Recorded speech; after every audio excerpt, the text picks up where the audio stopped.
Present continuous और present imperfect और present progressive tense किसे कहते हैं?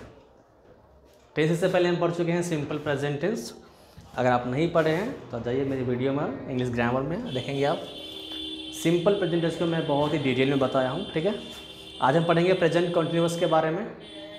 किसे कहते हैं? What do you mean by present continuous tense? बहुत सारे स्टूडेंट्स को ऐसे बोलते हैं कि जिस हिंदी वाक्यांश में रहा है, रही है, रहे हैं, उसे हम प्रेजेंट कॉन्टिन्यूअस टेंस कहते हैं। अगर आप भी ऐसा कहते हैं तो आप गलत हैं। वो कोई डेफिनेशन नहीं है, वो तो एक हिंदी सेंटेंस पहचानने का नियम है, वो भी गलत नियम है, ठीक है।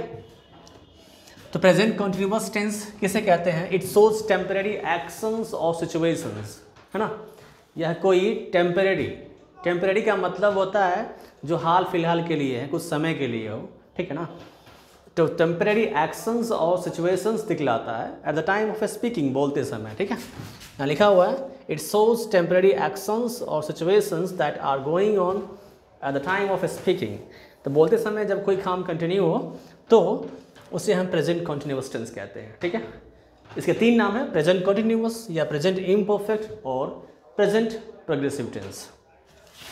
जैसे एग्जाम्पल में ही इज प्लेइंग, वह खेल रहा है। ही इज प्लेइंग, वह खेल रहा है, यानी हम किसी व्यक्ति को देख रहे हैं, थर्ड पर्सन, कोई एक व्यक्ति है और अभी इस समय एक एक्टिविटी, कोई काम, एक्शन चल रहा है। कौन सा काम? खेलने का, प्ले, वो कंटिन्यू है, चल रहा है, इसलिए मैंने यूज़ किया यहाँ पर प्रेजेंट कॉन्टिन्यूअस टेंस का यूज़।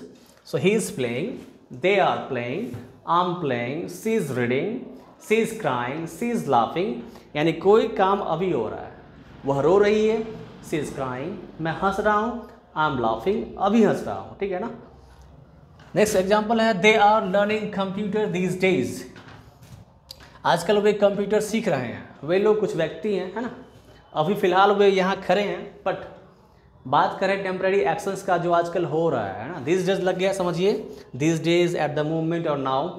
इसका मतलब होता है कि कोई काम जो है प्रेजेंट कंटिन्यूअस टेंस में दिखा रहा है टेम्परेरी एक्शंस को। तो आजकल वे लोग कंप्यूटर सीख रहे हैं, ये एक टेम्परेरी एक्शंस है जो कुछ समय के लिए है, चाहे वो 2 महीने के लिए हो या फिर 4 महीने के लिए हो, ठीक है। नेक्स्ट है इस कॉन्सेप्ट नंबर 2, इसका यूज़ कहाँ होता है? Things that happen all the time. ऐसा कोई एक्शंस जो मोस्ट ऑफ द टाइम होता हो, है ना, अधिकतर समय ऐसा होता हो।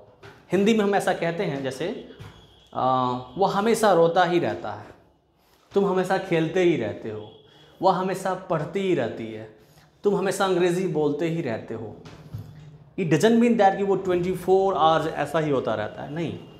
इट मीन्स कि मोस्ट ऑफ द टाइम जब भी वो देखता है तो ऐसा होता रहता है, ठीक है। तो कोई एक्शन जो अधिकतर समय होता रहता है उसके लिए भी हम प्रेजेंट कॉन्टिन्यूअस टेंस का यूज़ करते हैं। इसका स्ट्रक्चर आपको पता है, सब्जेक्ट प्लस ईजेएमआर प्लस V4 है, ही, सी, इट, और नेम के साथ हम इज का यूज़ करेंगे, आई के साथ एम, यू, दे और वी के साथ हम आर का यूज़ करेंगे, ठीक है। और V4 का मतलब होता है वर्ब प्लस ING। सो हमारा एकदम things that happen all the time, जैसे कि ही इज़ प्लेइंग ऑल डे। आपको ऐसा बोलना हो कि वो हमेशा, मतलब पूरा दिन खेलता रहता है, तो पूरा दिन खेलता रहता है, we can say that he is playing all day. Your son is always crying, तुम्हारा बेटा हमेशा रोता रहता है। तो आपको हिंदी नहीं देखना कि हिंदी क्या कह रहा है ना, आपको उसकी मीनिंग समझना है, वो मीनिंग क्या कहता है, देन आपको कोई टेंस यूज़ करना है। यानी उसका जो बेटा है अधिकतर समय रोता ही रहता है, ऐसा हम बोलते हैं। और किसी को बोलना हो कि तुम हमेशा गाते ही रहते हो, इट मीन्स जब भी उसे आप देखते हो ना, मोस्ट ऑफ द टाइम, तो वो गाता ही रहता है। तो हम ऐसे कहेंगे तो हमेशा गाते रहते हो, यू आर ऑलवेज सिंगिंग। वो हमेशा पढ़ाता ही रहता है, ही इज़ ऑलवेज टीचिंग। तुम हमेशा खाते ही रहते हो, यू आर ऑलवेज ईटिंग। दिन भर वह खेलता ही रहता है, he is playing all day. दिन भर तुम काम करते ही रहते हो, you are working all day.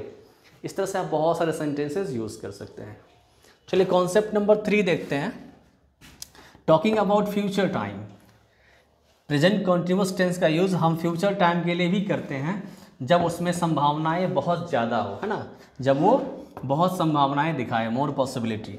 जैसे एग्जांपल में he is getting married on Sunday, इसकी हिंदी होती है कि वह संडे को शादी कर रहा है, संडे को शादी कर रहा है।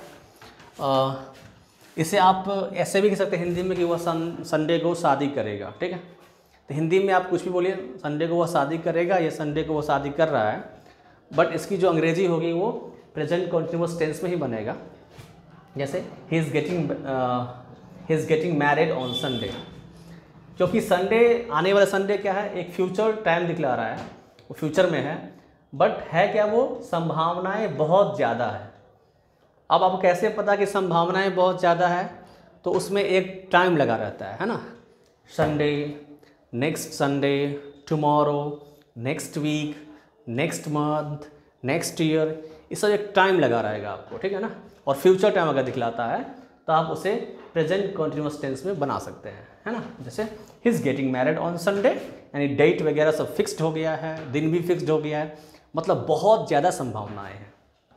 We are buying a car next year, है ना, हम लोग नेक्स्ट ईयर गाड़ी खरीद रहे हैं। अब नेक्स्ट ईयर अगले साल बहुत फ्यूचर दिख रहा है, बट यहाँ पर टेंस कौन सा यूज हुआ है, प्रेजेंट कंटिन्यूअस, इसलिए यहाँ पर सब कुछ प्लान वगैरह सब हो गया है। अब ये लगभग तय हो गया कि हम लोग अगले साल गाड़ी खरीदेंगे, तो संभावनाएं बहुत ज़्यादा है, इसलिए यहाँ पर प्रेजेंट कंटिन्यूअस टेंस का यूज़ हुआ है, ठीक है।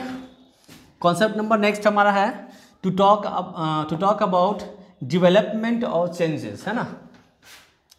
जब हम किसी डेवलपमेंट के बारे में बात करेंगे या फिर चेंजेस के बारे में बात करेंगे, तो भी वहाँ पर हम प्रेजेंट कंटिन्यूअस टेंस का यूज़ कर सकते हैं। जैसे he is getting fatter day by day, है ना, वह दिन प्रतिदिन मोटा होता जा रहा है। हाँ, शी है तो वह दिन पर दिन मोटी होती जा रही है। अब यहाँ पर हम फिजिकली डेवलपमेंट की बात कर रहे हैं, विकास की बात कर रहे हैं। जब कोई व्यक्ति कमज़ोर होता जा रहा है, कोई स्ट्रांग होता जा रहा है, कोई पतला होता जाता है, थिनर, कोई मोटा होता जाता है ना, तो वहाँ पर हम क्या यूज़ करेंगे, प्रेजेंट कंटिन्यूअस टेंस का subject plus EMR plus before का यूज़ करेंगे। जैसे बोलना कि तुम दिन पर दिन तेज़ होते जा रहे हो, you are getting more intelligent day by day, है ना। इट इज़ बिकमिंग ब्लू, अब यहाँ चेंजेस दिखला रहा है कि यह ब्लू हो रहा है, तो कोई चीज़ का कलर कुछ और था, वो ब्लू हो रहा है ना, ब्लू कलर हो रहा है, तो यहाँ पर चेंजिंग दिखा रहा है, तो कौन सा टेंस आ जाएगा, प्रेजेंट कंटिन्यूअस। जैसे इट इज़ बिकमिंग ब्लू, है ना। इस तरह से आप बहुत सारे सेंटेंसेस बना सकते हैं। कुछ सेंटेंसेस हम लिए हैं, जैसे कि वह सोई हुई है, हम लोग बाहर बैठे हैं, वे लोग खड़े हैं, कुत्ते भौंक रहे हैं। ये सारे के सारे सेंटेंसेस जो है वो प्रेजेंट कंटिन्यूअस टेंस का है। वह सोई हुई है, यानी कोई ऐसा एक्शन है, कंटिन्यू चल रहा है, अभी सोने का एक्शन है जो अभी कंटिन्यू है ना, चल रहा है, फिर वो एक समय के लिए चल रहा है, फिर वो बाद में ख़त्म हो जाएगा, चाहे वो आधे घंटे बाद हो या फिर 2 घंटे बाद हो, ठीक है। तो टेम्परेरी एक्शंस है, तो हम प्रेजेंट कंटिन्यूअस का यूज़ करेंगे, subject plus EMR plus V4। वह सोई हुई है, शी, एज, सी के साथ क्या लगेगा, एज, सोना का स्लीप होता है और लग जाएगा इसमें ING, तो हो गया सी इज स्लीपिंग, वह सोई हुई है ना। हम लोग बाहर बैठे हैं, अब देखिए जो रहा है रही से पढ़ते हैं, उसको यहाँ पर मिलने वाला तो नहीं है, यहाँ तो कहीं है नहीं, रहा है रही है, इसलिए आप हिंदी तरीके से मत पढ़िए, इसको मीनिंग समझिए इंग्लिश टू इंग्लिश, फिर इसको बनाइए, समझ में आ जाएगा आपको। हम लोग बाहर बैठे हुए हैं, कोई काम कंटिन्यू है बैठने का, बाहर कोई बैठा हुआ है, कौन बैठा हुआ है, हम लोग, वी, और वी के साथ क्या आता है, आर, बैठना का होता है सिट, लग जाएगा ING, तो सिटिंग, बाहर का होता है outside, we are sitting outside. वे लोग बाहर खड़े हैं, दे के साथ लग जाएगा आर, और बाहर खड़ा ना कहता है स्टैंड, लग जाएगा ING, standing, they are standing, है ना।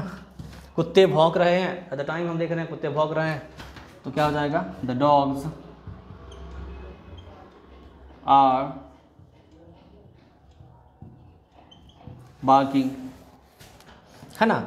बहुत आसान है, आई होप आपको समझ में आ गया होगा।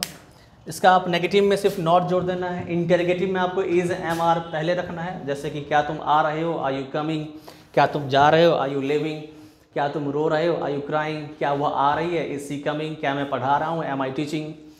और WH इंटेरोगेटिव में आपको क्या करना है, सबसे पहले WH वर्ड्स रखना है, यानी कब, कहाँ, कैसे की अंग्रेजी पहले रखनी है, फिर इज MR, फिर सब्जेक्ट, देन आपको V4 रखना है। जैसे तुम क्यों रो रहे हो, वाई आर यू क्राइंग, वह क्या खा रहा है, व्हाट इज ईटिंग, तुम क्यों ना आ रहे हो, why are you having a bath, वह क्या पढ़ा रहा है, व्हाट इज द टीचिंग। इस तरह से आप बहुत सारे सेंटेंसेस बना सकते हैं। अगर वीडियो अच्छी लगी हो तो हमारे वीडियो को सब्सक्राइब कर देना, अगर कोई क्वेश्चन हो तो मुझे कमेंट करना, मैं पूरी कोशिश करूँगा रिप्लाई करने का। Thank you.